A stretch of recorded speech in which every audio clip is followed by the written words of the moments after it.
Hello, स्वागत है आपका अपना यूट्यूब चैनल प्रशंसा ऑनेस्ट एजुकेशन पे और मैं श्वेता प्रकृति आप सभी का स्वागत करती हूँ। तो एनसीईआरटी थ्रू क्वेश्चंस हम लोग कर रहे हैं जिसमें क्लास 8 के सारे चैप्टर्स हम लोग कर चुके हैं। आज से हम लोग क्लास 9th की एनसीईआरटी स्टार्ट कर रहे हैं। चैप्टर 2 संविधान निर्माण, चैप्टर 1 जो है वो किसी कारणवश अपलोड नहीं हो पाया था, कुछ इश्यूज़ थे, तो वो मैं नेक्स्ट डे जो है उसको अपलोड कर दूंगी। तो आज हम लोग अभी चैप्टर 2 संविधान निर्माण को करेंगे एमसीक्यू के माध्यम से। तो आइए शुरू करते हैं। तो सबसे पहला प्रश्न यहाँ पे दिया गया है कि 1928 में मोतीलाल नेहरू और कांग्रेस के कुछ अन्य सदस्य, है ना, ये बात हो रही है कब की, तो 1928 में मोतीलाल नेहरू और कांग्रेस के अन्य सदस्यों ने मिलकर सर्वप्रथम भारत में एक संविधान बनाया था।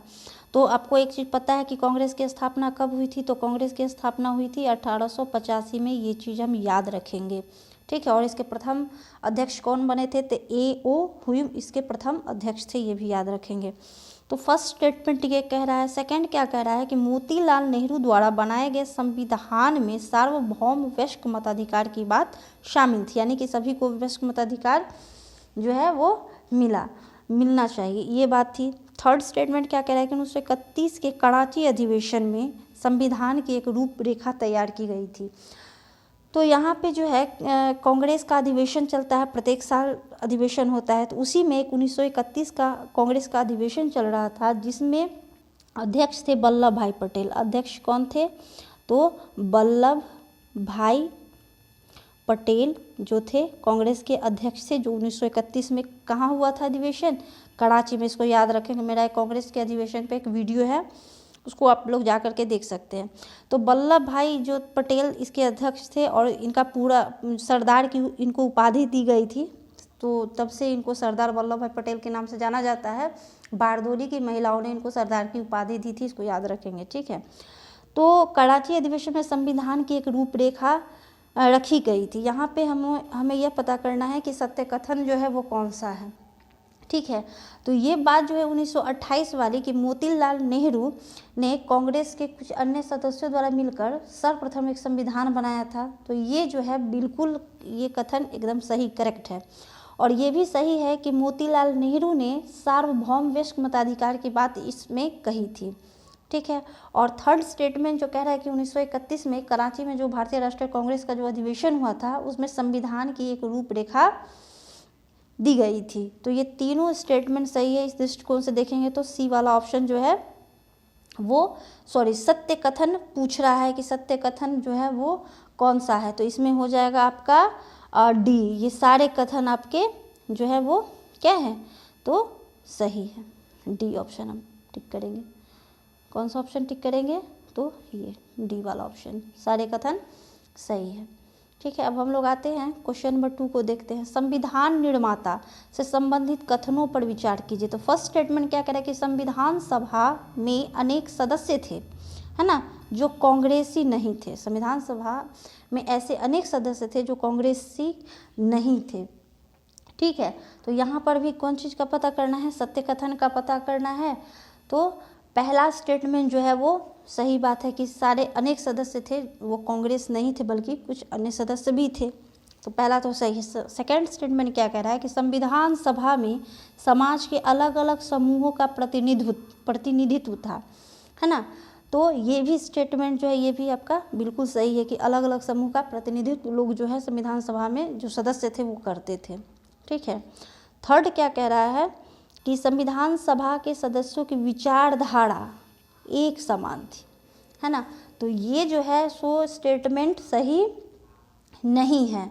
विचारधाराएं सबका एक समान नहीं थी, है ना, सब अलग अलग विचारधाराएं के लोग इसमें थे। अब फोर्थ क्या कह रहा है कि महात्मा गांधी ने संविधान निर्माण में महत्वपूर्ण भूमिका निभाई थी, है ना। तो महात्मा गांधी जी जो थे संविधान सभा में ये जो है ये इसमें इसके सदस्य नहीं थे, बल्कि गांधी जी इसमें अलग से ये इसमें अपना जो है इनकी विचारधारा को से प्रभावित इनके लोग तो जो संविधान सभा के सदस्य थे, बल्कि इसमें ये सदस्य नहीं थे। तो इस दृष्टिकोण से देखेंगे तो इसमें हो जाएगा आपका 1 और 2 जो है ये दोनों कथन सही है और ये दोनों कथन जो है आपका ये रॉन्ग है। ठीक है, अब आते हैं थर्ड क्वेश्चन में। डॉक्टर अंबेडकर से लिया गया यह प्रश्न कि वह भेदभाव व गैर बराबरी मुक्त भारत के प्रबल समर्थक थे। ठीक है, फर्स्ट स्टेटमेंट है। थर्ड क्या कह रहा है कि अंबेडकर गांधी व उसकी विचारधारा के प्रबल समर्थक थे। तो गांधी अंबेडकर जी जो थे, गांधी जी और उनकी जो विचारधाराएं थी उसके वो समर्थक थे। तो इसमें क्या होगा कि सत्य कथन पूछ रहा है, तो सत्य कथन केवल एक हो जाएगा। कैसे?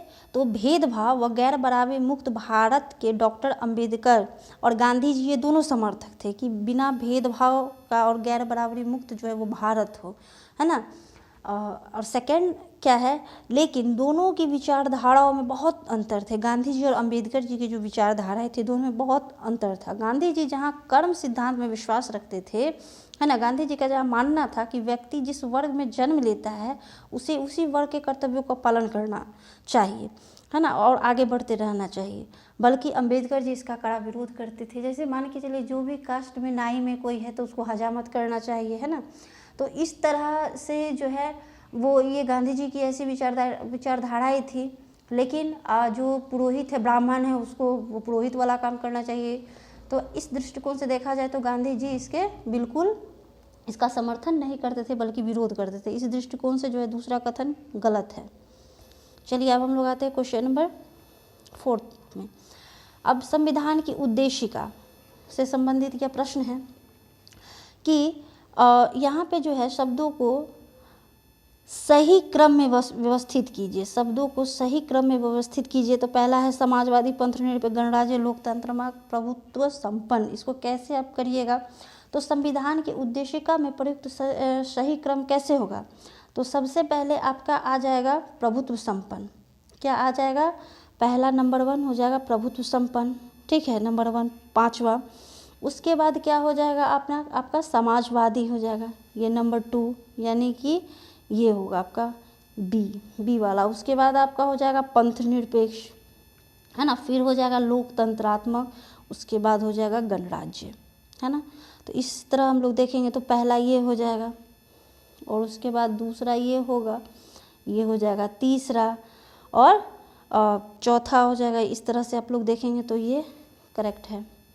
ठीक है, अब हम लोग आते हैं क्वेश्चन नंबर 5 को देखते हैं। प्रमुख स्वतंत्रता संग्राम सेनानी अबुल कलाम आज़ाद, जो कि ये कांग्रेस के अध्यक्ष से बहुत सबसे लंबे समय तक कांग्रेस के अध्यक्ष रहे हैं, अबुल कलाम आज़ाद, इसको याद रखेंगे।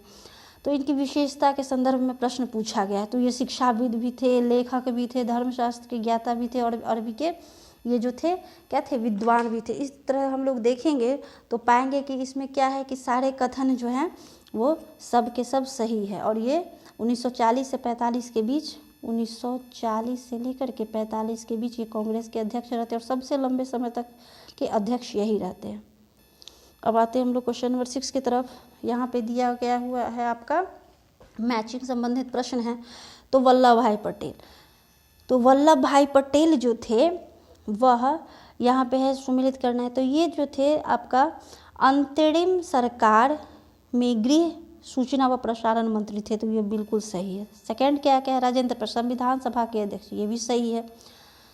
S.C. मुखर्जी संविधान सभा के उपाध्यक्ष थे, ये भी करेक्ट है आपका। जॉन मथाई अंतरिम सरकार में उद्योग एवं आपूर्ति मंत्री थे। यहाँ कह रहा है कि कौन सुमेलित है, तो यहाँ पे सभी सुमेलित है ही ऑलरेडी। 7 प्रश्न पे आते हैं। भारतीय संविधान में किस तिथि को भारतीय संविधान को अंकित किया गया था? किस तिथि को? तो बताइए यहाँ पे किस तिथि को अंगीकृत किया गया था? तो 26 नवंबर 1949 को अंगीकृत किया गया था। ठीक है, बहुत ही इजी प्रश्न था। आते क्वेश्चन नंबर 8 पे। यहाँ देखिए कह रहा है राजेंद्र प्रसाद, है ना, यहाँ पे सही कौन सा है? तो राजेंद्र प्रसाद जो थे वो चंपारण सत्याग्रह के प्रमुख भागीदार थे। सरोजिनी नायडू के बारे में कह रही है कि कांग्रेस की प्रथम महिला अध्यक्ष थी। श्यामा प्रसाद मुखर्जी भारतीय जनसंघ के संस्थापक, है ना। ये 3 यहाँ पे दिया गया और तीनों में जो है क्या पता करना है कि सही कौन सा है, सही कौन सा है। तो यहाँ पे हो जाएगा आपका पहला ये सही है और ये तीसरा स्टेटमेंट सही है, दूसरा रॉन्ग है। कैसे रॉन्ग है? तो सरोजिनी नायडू जो थे ये कांग्रेस की तो अध्यक्ष थी लेकिन पहली अध्यक्ष नहीं थी। पहली अध्यक्ष कौन थी? तो पहली अध्यक्ष थी एनी बेसेंट। कौन थी? Annie Besant. इसको याद रखेंगे। प्रथम महिला अध्यक्ष कौन बनी कांग्रेस की? तो एनी बेसेंट बनी थी। ठीक है, इसको याद रखेंगे। तो इस तरह हम लोग देखेंगे तो कौन सा आंसर आपका सही हो जाएगा? तो 1 और 3, ये सी वाला ऑप्शन। क्वेश्चन नंबर 9 पे आते हैं कि भारतीय संविधान सभा के गठन के समय प्रारूप समिति, कौन सा? प्रारूप, मिसप्रिंट है यहाँ, प्रारूप समिति के अध्यक्ष कौन थे, है ना? तो प्रारूप समिति के अध्यक्ष कौन थे? तो यहाँ पे भीमराव अंबेडकर थे प्रारूप समिति के अध्यक्ष। याद रखेंगे इसको, भीमराव अंबेडकर। अब लास्ट प्रश्न हम लोग देखते हैं इस चैप्टर का कि 42वें संविधान संशोधन अधिनियम भारतीय संविधान की प्रस्तावना में निम्नलिखित में कौन से नए शब्द जोड़े गए? ठीक है, कौन सा नया शब्द जोड़ा गया? तो यहाँ पे हम लोग देख लेते हैं। तो एक समाजवादी शब्द जोड़ा गया। कौन सा? समाजवादी। दूसरा है पंथ निरपेक्ष जोड़ा गया और अखंडता जोड़ा गया। 1, 2 और 3, तो ये है सी वाला ऑप्शन, इसको जोड़ा गया। ये कब हुआ था? तो 1976 में हुआ था।